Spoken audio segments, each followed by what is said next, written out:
Everybody, this is Nora with rotational monofeeding. Just wanted to talk today a little bit about bile vomiting.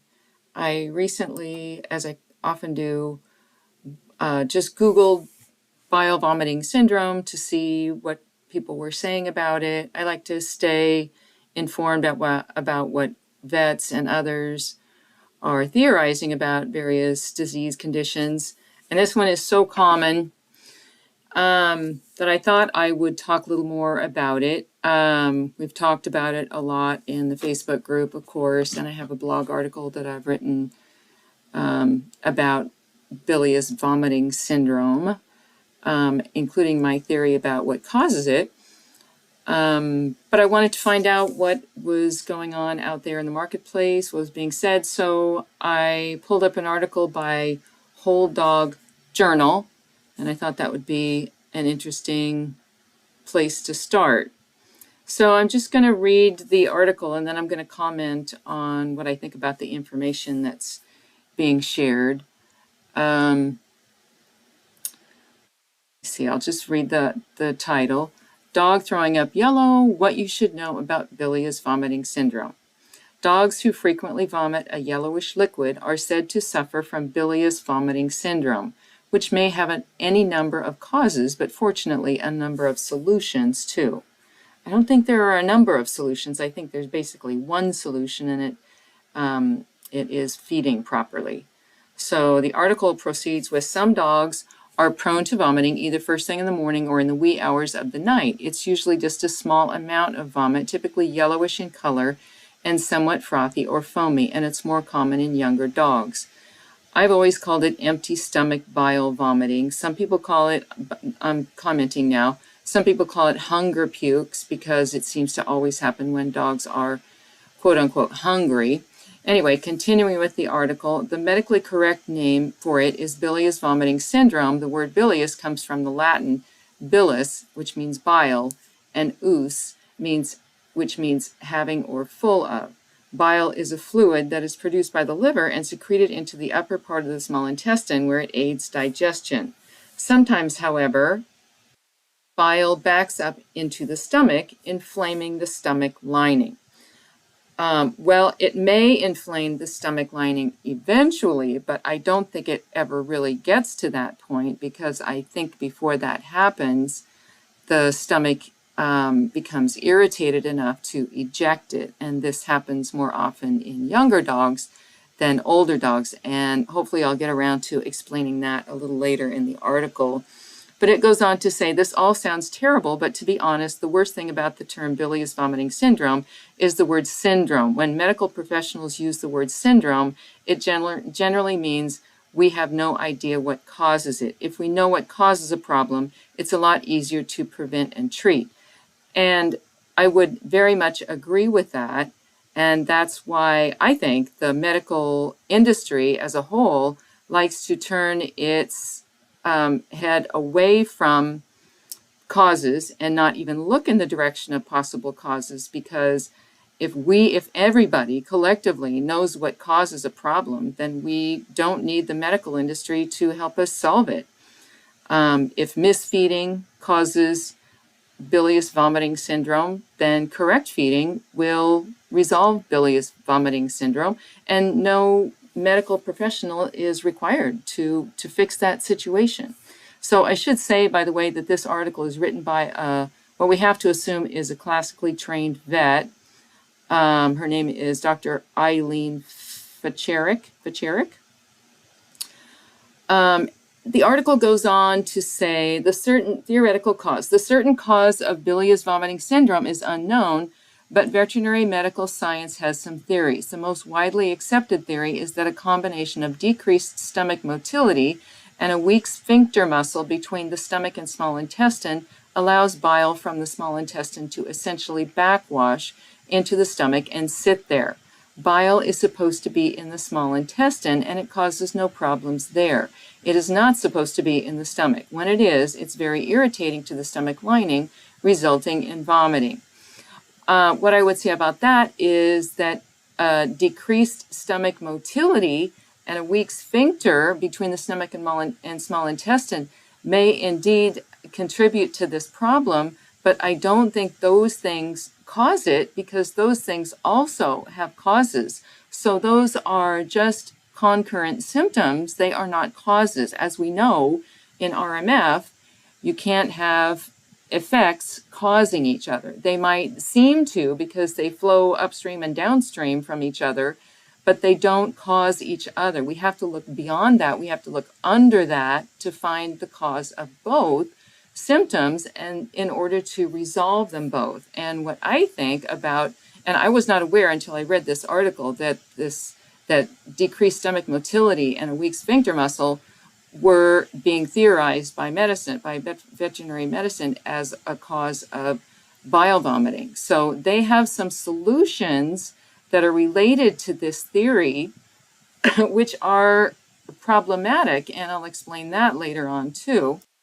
But the article goes on to say other causes of vomiting. But because vomiting is a symptom associated with many other conditions, it's important to rule out any underlying diseases before attributing it to bilious vomiting syndrome.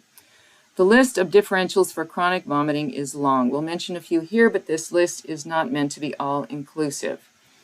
And I don't think this list here necessarily relates to bile vomiting. I think this is vomiting in general, but some of these are applicable and some are not. Like Addison's disease would be a concurrent symptom, because whatever caused the adrenal glands to be underactive is the same thing that causes bile vomiting, if the two are related.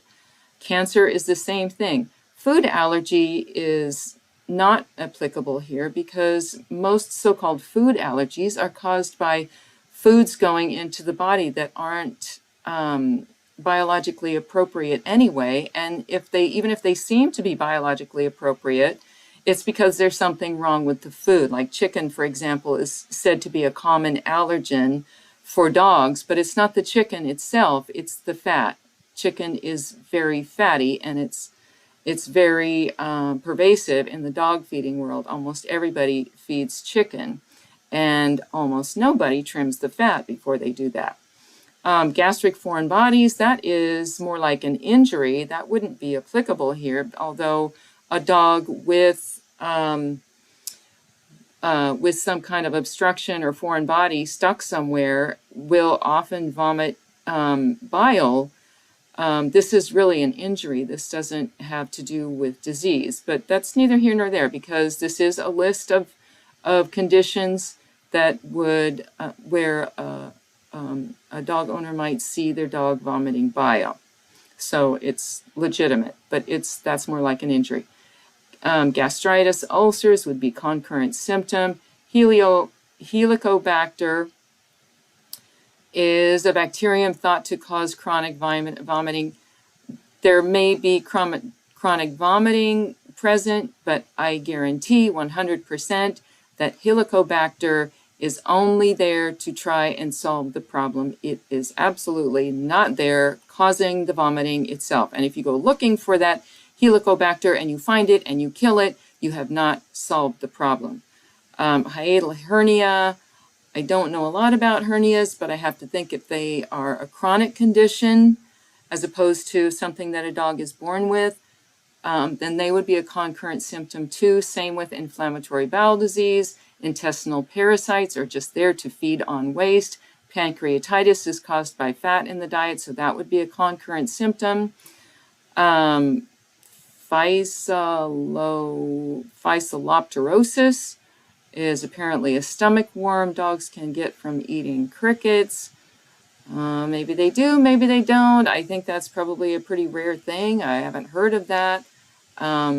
That's probably separate. I don't think that is a common enough cause of bile vomiting that it truly belongs in this list. And here's another one about slowly moving intestinal foreign bodies. So like I said before, obstructions may cause a dog to vomit bile, but if you see it happening, if you see bile vomiting happening almost every day or regularly, and it's when your dog has an empty stomach, we're probably talking about simple so-called hunger pukes. So next, the article is going to talk about the tests that are performed by vets to try and figure this issue out. Well, to me, it's a matter of, since almost everything else is just a concurrent symptom, except for blockage, if you have some suspicion that your dog might have some kind of foreign body blocking his intestines, or um, in it's stuck in his stomach or something, then that needs to be ruled out. And the only way that you can do that is with medical imaging of some kind, and that might be indicated if that's what you suspect. Otherwise, this is going to be about those same underlying conditions that I was mentioning before, which have to do with my personal theory about bilious vomiting syndrome. So the treatments, once it's been determined that your dog likely suffers from bilious vomiting syndrome, it's time to try to make it better. This vet recommends changing one thing at a time in case that one simple step will resolve the issue. If one step alone doesn't resolve it, continue and add the next step. The solution might involve a couple or a combination of all the steps. So step one has to do with keeping food in the stomach. So this is very typical advice that people who have this problem will be given. To prevent your dog's stomach being empty all night, feed a small meal at bedtime. The problem with feeding a small meal at bedtime is that very often meals will go through the body in less than 8 or 9 hours, and that means the dog is going to have to poop in the middle of the night. So that's not only not a solution to the problem, it might create another problem as well. But the main thing is, you don't want to just keep feeding the dog. You don't want to have to keep a dog's stomach working all the time to digest food just to solve this problem, when there are other ways to solve it that, by the way, solve all those other disease problems that were on that list as well. So the step number 2 also has to do with increasing the frequency of feeding. It says divide the dog's daily food allotment into multiple small meals throughout the day. The idea is to stimulate the stomach into continuous motility. Well, the stomach doesn't want to be stimulated constantly. The stomach doesn't want to work continuously. It's not meant to work continuously, particularly in dogs. It is meant to work once, maybe a couple, every 2 or 3 days. That's what we see from looking at wolves. The stomach works very hard for a few hours, for maybe a full day after a dog makes a kill and eats. But then the stomach goes into dormancy for a couple of days, and that's what we see when we look into the biological history of dogs. It's actually very damaging to have a stomach constantly working. So if those 2 steps don't work, the step number 3 coming from this vet is to add an acid reducer like omeprazole, in other words, Prilosec.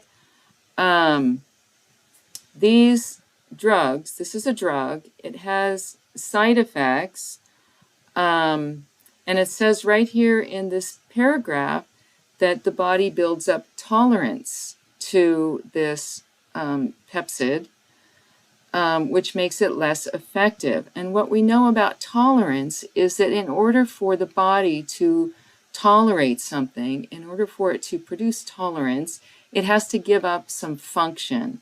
Tolerance is always what happens when a body can't do anything else except put up with a stimulus, a harmful stimulus. And when it does that, it has to give up something else. It's like when you develop a callus on your hand, that callus will protect you, and that's tolerance, but it will also give up the sensitivity of your skin in that area. And the same thing happens to internal organs when you give drugs and when you misfeed. Those tissues have to protect themselves, so they get what is called indurated or scarred or thickened, and that's what produces tolerance. But there's a cost that is associated with that, and we need to be aware of the cost. When there are solutions to bile vomiting that involve absolutely no cost, then why are we looking at Prilosec? We don't need to look at Prilosec. Why are we going to a vet to tell us that we need Prilosec? We don't need Prilosec. We just need to figure out how to properly feed our dogs.